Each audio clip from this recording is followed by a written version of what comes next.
Thursday na naman po mga kapatid, ngayon po ay December 13, 2012 at kasama niyo na naman po ako dito sa mga kwento ni Kuya Lo. At yan na medyo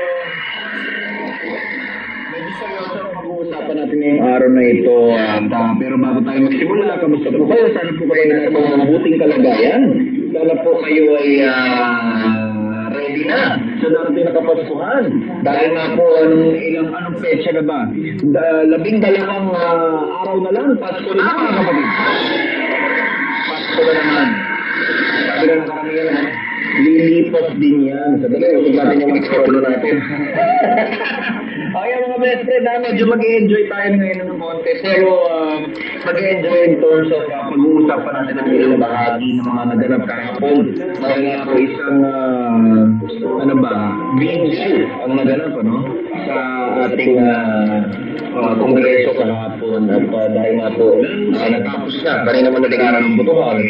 At mamaya, bigyan natin ko ano ba mga naganap dyan. But makakalitin po kayo ng balita ngayon. Dahil pagkatapos po nitong kwento ni Kuya Lo, susunod na po ang balita ngayon. Ano po full update po ng tungkol sa naganap ng butuhan tungkol sa second reading ng RH Bill. Pero sa araw na ito mga kapatid, dito po ay sa loobin ko lamang. Ito po ay mga kwento ko. Kaya nga po kwento ni Kuya Lo. Kung mga nakaraan po pinag-uusapan natin tungkol sa RH Bill are facts. Mga facts ng RH Bill, kung ano ba talaga RH Bill, ano ba sakit ng RH Bill. Pero ngayon po, ito po ay pag-uusapan natin yung morality, yung concerning the morality of RH Bill. Dahil hindi po ako titigil bilang broadcaster, hindi po ako titigil na ipaglaban at ihikayat kayong lahat na maging antay at magdasal para dito sa nasabi ng kanukalang batas. At bago po tayo mag-upisa, tayo po muna ay manahimik sandali at magbigay ng munting panalangin para sa araw ng Huwebes.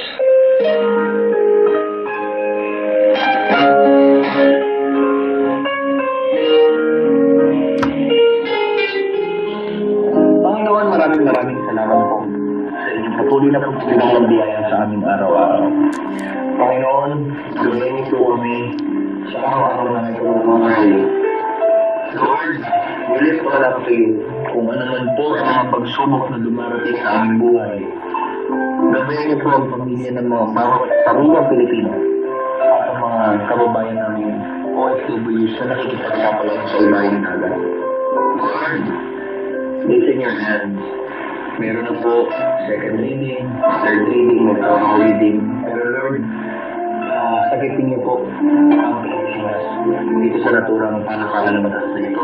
Lord, sanang maipatupad. Buksan niyo po ang isipan ng mga nagamayang Pilipino, lalong-lalo na ng mga politikong nagtutulong sa RH. Lord, iparealize niyo po sa kanila ang importansya ng buhay.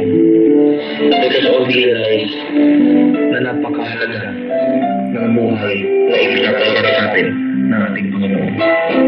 Salamat po ng ating Panginoon na Yesu Cristo at sa pinakamamahal namin Birhen Maria. Maraming salamat po. Amen. Amen. Amen. Beyond all those mga kapatid, God is good, and God is almighty. Alright?